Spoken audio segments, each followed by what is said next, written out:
Hello and welcome to my presentation on Kate MacDowell. I chose this artist because I really love the way she presents some haunting realism and the way she capitalizes on the whiteness of the porcelain she works with. So, to start with, some background. She didn't actually begin as an artist. She got a teaching degree at Brown University in English, as well as a bachelor's in English and American literature. This ended up deeply influencing her initial works, as they were inspired by poetry and literature that had stuck with her throughout the years, as I will show later. Following her teaching experience, however, were several years she spent abroad. She herself mentions that she would wander through museums, not really photographing anything, but rather absorbing. That informal education would also serve to inspire her in the future. So, as for purpose and movement, as I mentioned, she began with making sculptures that were derived from literature. Over time, this evolved into her delving into environmental case studies, where she would examine issues such as the conflicts between man and nature. In her artist statement, she says, "In my work, this romantic ideal of union with the natural world conflicts with our contemporary impact on the environment." The romantic ideal in question, taken from a quote by C.S. Lewis, which is also presented in her artist statement, is shattered over and over in her works. In a less abstract sense, her works are informed by very current issues such as the loss of endangered species, invasive flora and fauna, and broader climate change. So what of her methods? Her medium of choice, porcelain, is incredibly striking in its white, ghostly nature when unpainted. She chose it for several reasons. It can be translucent, more so than other clay, which allows for the development of several pieces that she has actually lit from within.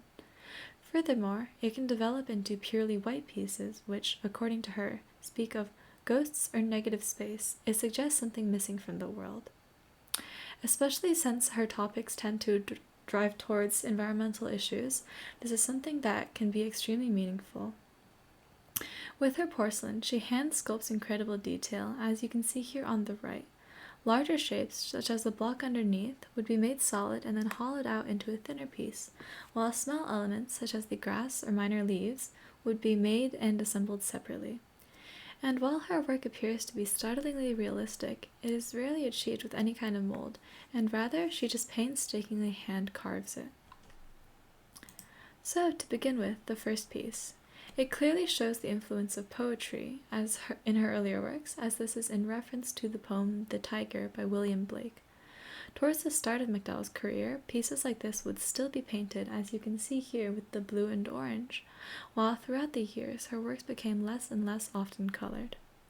And while it does look drastically different from her current work, you can see even here her dedication to a narrative and also to the natural. The tiger is given human-like traits, which is similar to her modern pieces, creating a discussion about the relationship between humans and nature. The animals and trees involved, however, are not quite as realistic and refined as her current works. This is something that clearly shows development throughout her career. And then transferring into her newer work, you can see here the incredible translucent effect of porcelain, as well as some of the inspiration she drew from mythology. The piece, that is titled Venus, calls back to the Roman goddess of love and beauty, and while I was unable to find her own comments on the work, there are some fairly straightforward parallels between the heart, as pictured here, and love. What I found particularly interesting was the relationship between the veins here as well as the plants. They appear to be growing together as well as from each other, yet when you give it more thought, you understand that there is no way for this heart to keep beating, and there is no way for the plants to keep growing. The piece then can be regarded as a demonstration of a toxic, almost parasitic relationship between the human heart and the plants. In further reference to mythology, in this case Icarus and the sun, there is almost an accusation. With her dissection of the animal, you can see a human skeleton underneath, which actually is fairly common in her work.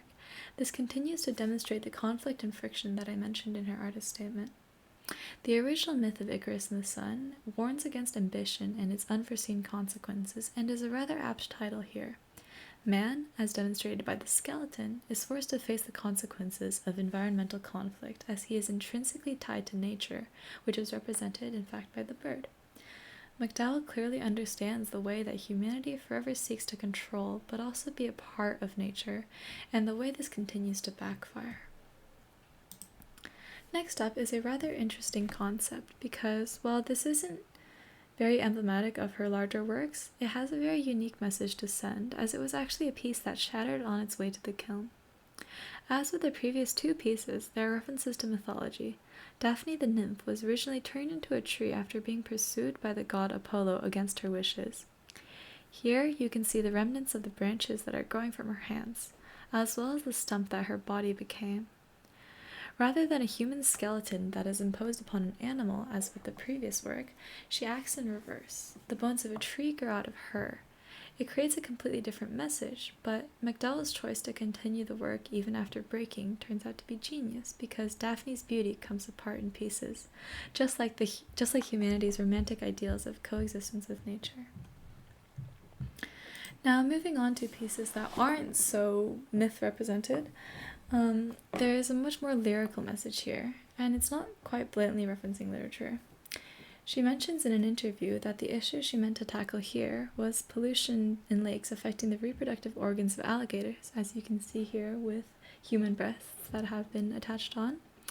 And yet the message is somewhat vague to the viewer and open to interpretation. There's not something so blatant in the title. It's not called anything like the effects of toxin in lakes, but it's something that is a little bit more open-ended. It's called Queen of Denial. But regardless of the message, this work is a shining example of the realism with which MacDowell captures the life of creatures as well as humans. Moving on, here on the left are Nursemaid 1, 2, and 3, though I have chosen to focus and give a close-up of Nursemaid 1. This was exhibited at the Mindy Solomon Gallery, and MacDowell mentioned that we rely on the sacrifice of primates in laboratories to ensure the health and survival of our own offspring at the same time we look to our origins, our most primal selves, and their behavior and familial bonds.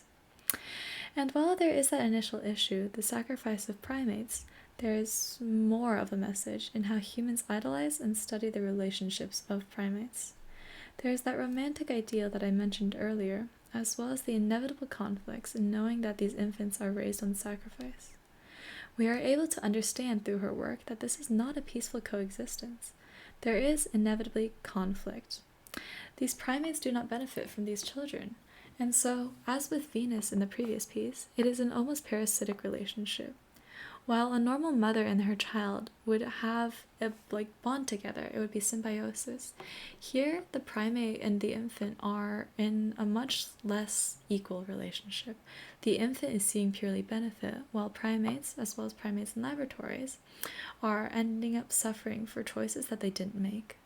They'll disappear from the wild, they'll be sacrificed in laboratories. And lastly, here is this patch of ground, Magnolia Leaves. Similar to the previous patch of ground, which demonstrated grass, this patch examines a small plot of land and the absolute depth that is available to see. There are leaves, there are smaller leaves, there are weeds, there are bits of rock, and the dirt is even actually sculpted, as you can see from the side view. And in the process of creating these works, MacDowell photographed these otherwise ordinary spots in the ground and then devoted herself to recreating every minuscule detail. Through her labor, they become examples of everything that people miss when they're walking around in their ordinary lives. Additionally, it becomes a memorial of sorts. In her own words, I like that idea of valuing the micro landscape in the way we value the macro one. And so these patches, which are done in the same pale white as the rest of her work, serve as a beacon, reminder, and accusation all at once. They are a reminder to value the little things, the small bits of ground that we walk on, as well as just something that is paying homage to how beautiful nature can be. And of course, to end with, here are some of the links that I have found useful throughout my research. Thank you for watching.